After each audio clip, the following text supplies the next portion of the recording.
मध्ये 15 जूनला या ठिकाणी रात्री घरफोडी झालेली होती.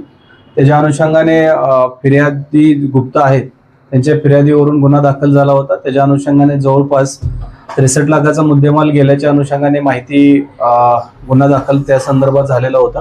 त्याच्या अनुषंगाने आमच्या जी डीबी स्टाफ आहे, आमचे पीआय आहेत, आमचे एसीपी आहेत, यांच्या मार्गदर्शनाखाली तसेच माननीय सीपी सर, माननीय joint CP sir, additional CP madam यांच्या मार्गदर्शनाखाली हा तपास करण्यात आला. त्याच्यामध्ये जे रेकॉर्डवरचे 2 गुन्हेगार आहेत, यश बनसोड आणि अंशुल वाकडे, यांनी ही चोरी केल्याचं, घरफोडी केल्याचं निष्पन्न झालं होतं. त्याच्या अनुषंगाने आमच्या डीबी पथकाचे इन्चार्ज माझगावकर, त्यांची डीबी टीम यांनी त्याच्यामध्ये अतिशय उत्कृष्ट असा तपास केला आणि त्यामध्ये दोघांना अटक करून त्याच्यामध्ये जवळपास 64 लाखाचा मुद्देमाल आम्ही जप्त केला आहे. और संबंधित जे आरोपी आहेत त्यांच्याकडून आणखीन एक घरफोडी ज्याच्यामध्ये 34 ग्रॅम सोनं त्याच्यामध्ये गेलेलं होतं, ते पण आम्ही पूर्णपणे रिकव्हर केलेलं आहे.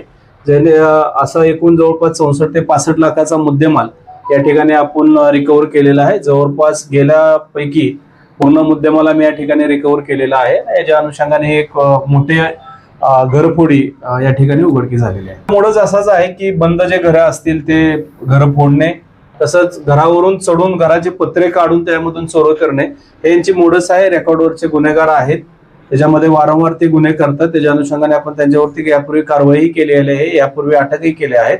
जसे ते जेलमधून सुटतात पुन्हा तेच घरफोडी करतात. दारू पिण्याच्या व्यसनेच्या आहेत, इतर त्यांना व्यसन आहे, त्या अंमलाखाली राहून ह्या चोऱ्या केल्या जातात. याच्यामध्ये पूर्णपणे आमचे पाचपावली पोलीस स्टेशनचे पीआय आहेत, पुरी साहेब, तसेच आमचे PSI डीबी इन्चार्ज माझगावकर आहेत आणि त्यांचे जे 5 युनिट आहेत डीबीचे, या सर्वांनी तर मी अतिशय चांगल्या पद्धतीने मेहनत करून ह्या गुन्हा उघडकीस आणलेला आहे.